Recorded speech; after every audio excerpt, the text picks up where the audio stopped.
ನಾಯಕರು ಬಂದು ಅವರ ಮನವಿಯನ್ನು ಹೇಳಿದ್ದಾರೆ. ನೀವು ದಿನೇಶ್ ಗುಂಡೂರಾವ್ ಬಗ್ಗೆ ನನಗೇನು ಹೇಳೋದು ಬೇಕಾಗಿಲ್ಲ. ನಾವೆಲ್ಲ ಅವ್ರ ತಂದೆ ಜೊತೆ ಇದ್ದವರು ಯುವಕ ಮಾಡಿರೋದು. ಆದ್ರಿಂದ ಈಗ ಮುಂಚೆ ಹೇಳೋದು ಕೇಳಿದ್ರಿ ಅವ್ರಿಗಾಗಿಲ್ಲ. ನಾನು ನೀವೆಲ್ಲ ಹೇಳಿರೋದನ್ನ ನಾನು ರಾಹುಲ್ ಗಾಂಧಿ ಅವ್ರ ಗಮನಕ್ಕೆ ತರ್ತೀನಿ.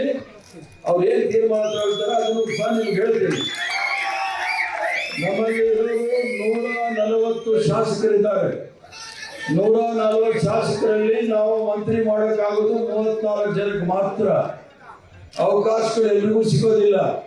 ನಾನು 53 ವರ್ಷದಿಂದ ಈ ಪಾರ್ಟಿನಲ್ಲಿದ್ದೀನಿ.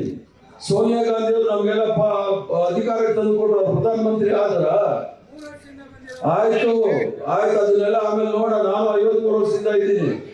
ಪಕ್ಷ ಬಹಳ ಮುಖ್ಯ. ನಿಮ್ಮ ಅನಿಸಿಕೆಗಳನ್ನ ನಾನು ಕೇಳಿದ್ದೀನಿ.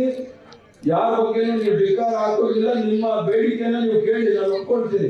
ನಿಮ್ಗೆ ಅನ್ಯಾಯ ಆಗಿದೆ ಅದನ್ನ ನಾನು ಒಪ್ಕೊಳ್ತೀನಿ. ಆದ್ರೆ ಯಾರು ಧಿಕ್ಕಾರ ಹಾಕೋದಿಲ್ಲ. ಇದು ಕಾಂಗ್ರೆಸ್ ಪಕ್ಷ ಕಚೇರಿ. ನೀವೇನೆಲ್ಲ ಹೇಳ್ತೀನಿ ಒಂದೊಂದು ಗಂಟೆ ಇಟ್ಕೊಂಡು ಮಾತಾಡಿ ನಾನು ಕೇಳ್ತೀನಿ. ಆದ್ರಿಂದ ಗಾಂಧಿನಗರ ಅವರು ನಮ್ಗೆ ಒಂದು ಬೇಡಿಕೆನ ಮೆಮೊರಂಡಮ್ ಕೊಟ್ಟಿದ್ದಾರೆ. ಅದನ್ನ ನಾನು ಇವತ್ತು ಸಾಯಂಕಾಲನೇ ರಾಹುಲ್ ಗಾಂಧಿ ಅವ್ರಿಗೂ ಕಳಿಸ್ಕೊಡ್ತೀನಿ, ಕೆ.ಸಿ. ವೇಣುಗೋಪಾಲ್ ಅವ್ರಿಗೆ ಕಳಿಸ್ತೀನಿ, ಮತ್ತೆ ನಮ್ಮ ಅಧ್ಯಕ್ಷ ಮಲ್ಲಿಕಾರ್ಜುನ್ ಖರ್ಗೆ ಸಾಹೇಬರು ಹೇಳಿ ಕಳಿಸ್ತೀನಿ. ಅವ್ರು ಹೇಳಿದ್ರೆ ನಾನು ಪುನಃ ದಿನೇಶ್ ಗುಂಡೂರಾವ್ ಮಾತಾಡ್ತೀನಿ.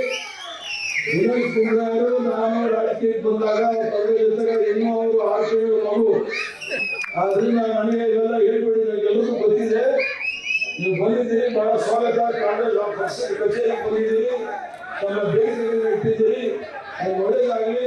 ಅವ್ರನ್ನೆಲ್ಲ ಕರ್ಕೊಂಡು ನೀವು ಮನೆಗೆ ಹೋಗಿ ನಾನು ಆಮೇಲೆ ಮಾತಾಡ್ತೀನಿ. ಕಳಿಸ್ತೀನಿ.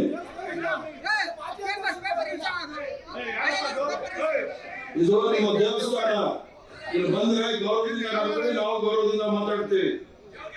ಈ ದೇವಸ್ಥಾನಕ್ಕೆ ನೀವು ಕೃಷ್ಣಪ್ಪ ಅವರು ದುಡ್ಡು ಕೊಟ್ಟಿದ್ದಾರೆ ಕಟ್ಟಕ್ಕೆ. ಈಗ ಅದಕ್ಕೂ ಮುಂದೆ ನೀವು ಅವಮಾನ ಮಾಡ್ತೀವಿ, ಮಾಡಲ್ಲ. ಆದ್ರಿಂದ ಕೃಷ್ಣಪ್ಪ ಅವ್ರಿಗೆ ಎಷ್ಟು ವರ್ಷದಿಂದ ಗೊತ್ತು, MLA ಇಂದ ಗೊತ್ತಿರ್ಬೋದು. ಪ್ರಿಯಾ ಕೃಷ್ಣ ಎಷ್ಟು ದಿವಸದಿಂದ ಗೊತ್ತು. ನಾನು 50 ವರ್ಷದಿಂದ ಗೊತ್ತು ಕೃಷ್ಣಪ್ಪ. ಅವ್ರು ಏನ್ ಕೊಡುಗೆ ಅನ್ನೋದು ನನಗೂ ಸಹ ಗೊತ್ತಿದೆ. ಕಾಂಗ್ರೆಸ್ ಪಕ್ಷಕ್ಕೆ ಏನ್ ಕೊಟ್ಟಿದ್ದಾರೆ ಅಂತ ಹೇಳಿ ಅದನ್ನ ಸಾವಿರ ಹೇಳಿದ್ದಾರೆ ಕೇಳಿ. ಅದು ಬಿಟ್ಬಿಟ್ಟು ಸುಮ್ಮನೆ ಕೂಗಾಡ್ಕೊಂಡ್ರೆ ಏನೂ ಆಗೋದಿಲ್ಲ. ಸಾವಧಾನ ಬಂದಿದ್ದೀರಿ, ನಿಮ್ ಪಕ್ಷದ ಕಚೇರಿ ಆರಾಮಾಗಿ ಕೂತ್ಕೊಳ್ಳಿ. ಎಲ್ಲ ಮಾತು ನಾನು ಕೇಳ್ತೀನಿ. ನಾವಿರೋದ್ರಲ್ಲಿ ಮಾತು ಕೇಳಕ್ಕೆ ನಿಮ್ಗೆ ಏನು ಅನುಕೂಲ ಆಗಿದೆ ಅದನ್ನು ಮಾಡಿ ಸರ್ವ ಪ್ರಯತ್ನ ಮಾಡ್ತೇವೆ. ಆದ್ರಿಂದ ಕೃಷ್ಣಪ್ಪರಾಗಲಿ ಬೇ ಕೃಷ್ಣ ಆಗಲಿ ನನಗೆ ಹೊಸಲ್ಲ.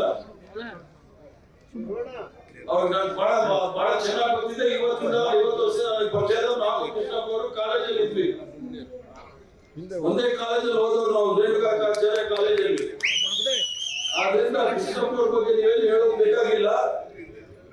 ಅನ್ಯಾಯ ಆಗಿದೆ ಇಲ್ಲ ಅಂತ ಹೇಳಿಲ್ಲ. ಎಲ್ರಿಗೂ ಸಹ ಆಸೆ ಇರುತ್ತೆ, MLA ಆದ್ಮೇಲೆ ನಾವು ಮಂತ್ರಿ ಆಗ್ಬೇಕು, ಮುಖ್ಯಮಂತ್ರಿ ಆಗ್ಬೇಕು ಅಂತ ಹೇಳಿ. ಅವಕಾಶ ಕೊಡಕ್ಕಾಗೋದು 136 ಜನ. ನಾವು ಅವಕಾಶ ಕೊಡಕ್ಕಾಗೋದು 35 ಜನಕ್ಕೆ ಮಾತ್ರ. ಕೆಲವರಿಗೆ 9 ಜನಕ್ಕೆ ನಾವು ಮೊದಲನೇ ಕಂತಲ್ಲಿ ಇದ್ದವ್ರಿಗೆಲ್ಲ ಕೊಟ್ವಿ. 2ನೇ ಕಂತಲ್ಲಿ ಹೊಸಬ್ರು ತೆಗೆದು ಸರ್ವ ಪ್ರಯತ್ನ ಸಹ ಮಾಡಿದ್ವಿ. ಆ ಕೃಷ್ಣಪ್ಪನವ್ರ ಹತ್ರ ನಾನು ಪ್ರತಿಯೊಂದು ಹೆಜ್ಜೆನಲ್ಲೂ ಸಹ ಹಂತದಲ್ಲೂ ಸಹ ನಾನು ಮಾತಾಡ್ತಾ ಇದ್ದೆ. ನೋಡಿ ಕೃಷ್ಣಪ್ಪ ನಡೀತಾ ಇದೆ, ಈಗ ಮಾತಾಡ್ತಾ ಇದ್ದೀವಿ, ನೋಡೋಣ, ಪ್ರಯತ್ನ ಮಾಡೋಣ. ನಿಮ್ಮ ಅದೃಷ್ಟ ಹೇಗಿದೆ, ದೇವರ ಅದೃಷ್ಟ, ದೇವರು ಆಶೀರ್ವಾದ ಎಷ್ಟಿದೆ ಅಂತ ಹೇಳಿ ಪ್ರಯತ್ನ ಮಾಡೋಂತ ಸರ್ವ ಪ್ರಯತ್ನವೂ ಸಹ ಮಾಡಿದ್ವಿ. ರಾಹುಲ್ ಗಾಂಧಿ ಅವರಿಗೆ ವೈಯಕ್ತಿಕವಾಗಿ ಪ್ರಿಯಾ ಕೃಷ್ಣನ್ ಬಗ್ಗೆ ಬಹಳ ಅಪಾರವಾದ ಪ್ರೇಮ ಇದೆ. ನಾವು ಸಣ್ಣ ಹುಡುಗ ಮುಂದೆ ಬರಲಿ ಅಂತ ಅವ್ರಿಗೂ ಆಸೆ ಇದೆ. 6 ಜನ ವಕೀಲರು ಮಂತ್ರಿ ಇದ್ದಾರೆ. ಎಚ್ಚರಿಕೆ ಮಾಡಕ್ಕಾಗುತ್ತೆ, ಎಲ್ರಿಗೂ ಮಾಡ್ಬೇಕಲ್ಲ. ಆಯ್ತು, ಅದಕ್ಕೆ ಏನ್ ಮಾಡಕ್ಕಾಗುತ್ತೆ. ಆದ್ರಿಂದ ನೀವು ಅದು ಡಿಬೇಟ್ ಮಾಡೋದಿದ್ರೆ ನಾನೇನು ಮಾಡಕ್ ಆಗೋದಿಲ್ಲ. ಆಯ್ತು, ನೀವು ನನಗೆ ಹೇಳಿದ್ದೀನಿ ಅನ್ಯಾಯ ಆಗಿದೆ, ನಾನು ಇಲ್ಲ ಅಂತ ಹೇಳೋದಿಲ್ಲ. ಅವ್ರಿಗೆ ಅವಕಾಶ ಕೊಡ್ಬೇಕಾಗಿತ್ತು. ಆಗಲಿಲ್ಲ, ಬೇರೆ ಏನಾದ್ರೂ ನಾವು ಮಾಡಕ್ ತಯಾರಿದ್ದೀವಿ. ಅವ್ರಿಗೆ ತೊಂದರೆ ಇಲ್ಲ. ನಾವು ಸೀಸೆಗ ಕೃಷ್ಣಪ್ಪ ಆಗಲಿ ಪ್ರಿಯಾ ಕೃಷ್ಣ ಆಗಲಿ ಸೀಸೆಗೆ ನಾವು ಬಿಟ್ಕೊಡೋದಿಲ್ಲ. ಕಡೆವರೆಗೂ ಸಹ ಏನಾದ್ರು ಪ್ರಯತ್ನ ಮಾಡ್ತೀವಿ, ಅವ್ರಿಗೆ ಏನಾದ್ರು ಒಳ್ಳೇದಾಗಬೇಕು ಅಂತ ಹೇಳಿ. ಅದ್ರ ಜೊತೆಗೆ ನೀವೆಲ್ಲ ಇಷ್ಟೊಂದು ರಾಜೀನಾಮೆ ಪತ್ರ ತಂದು ಕೊಟ್ಟಿದ್ದೀರಿ, ಅದನ್ನೆಲ್ಲ ನೀವು ವಾಪಸ್ ಇಟ್ಕೊಳ್ಳಿ.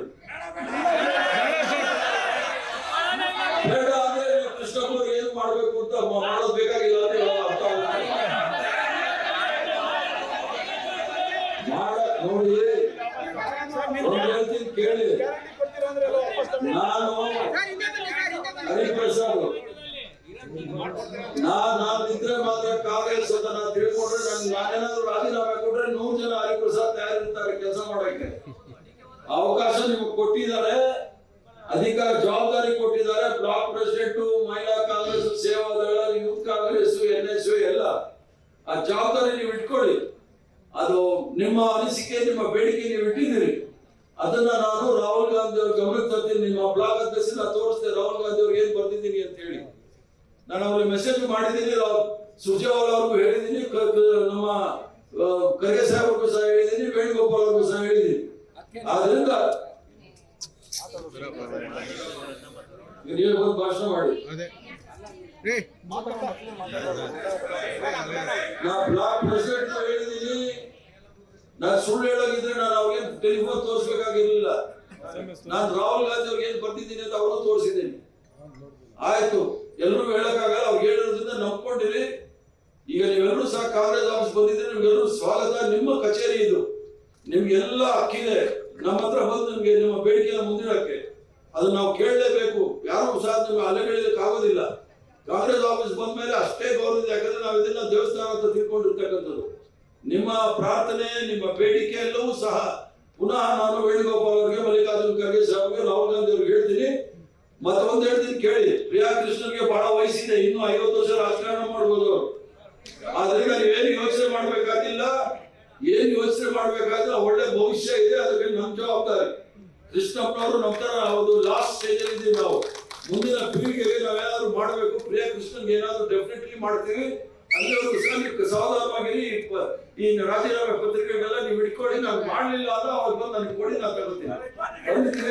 ಧನ್ಯವಾದಗಳು, ನಮಸ್ಕಾರ ಎಲ್ಲರಿಗೂ. ಮಂತ್ರಿ ಸ್ಥಾನ ಕೊಟ್ಟರೆ ಮುಂದಿನ ದಿನಗಳಲ್ಲಿ ಹೋಗ್ಲಿಕ್ಕೆ ಅವ್ರಿಗೆ ಸಿಎಂ ಮಗ ಅಲ್ಲ, ಅಧ್ಯಕ್ಷ ಮಗ. ನಾನು ಯಾರು? ನಾನು 50 ವರ್ಷ ಹೊಡೆದು ನಾನು ಈಗ ಅಧ್ಯಕ್ಷ ಆಗಿದ್ದೀನಿ. ಅದೇ ಸರ್, ನಾವು ಇರ್ಲಿ, ಎಲ್ಲರಿಗೂ ಅವಕಾಶ ಸಿಗುತ್ತೆ. ಆರಾಮಾಗಿ ಪ್ರಿಯಾ ಕೃಷ್ಣಗಂತೂ ಅವಕಾಶ ಸಿಗುತ್ತೆ. ಏನ್ ಸಿಗುತ್ತೆ ನಮಗೆ ಹೇಳ್ತೀನಿ.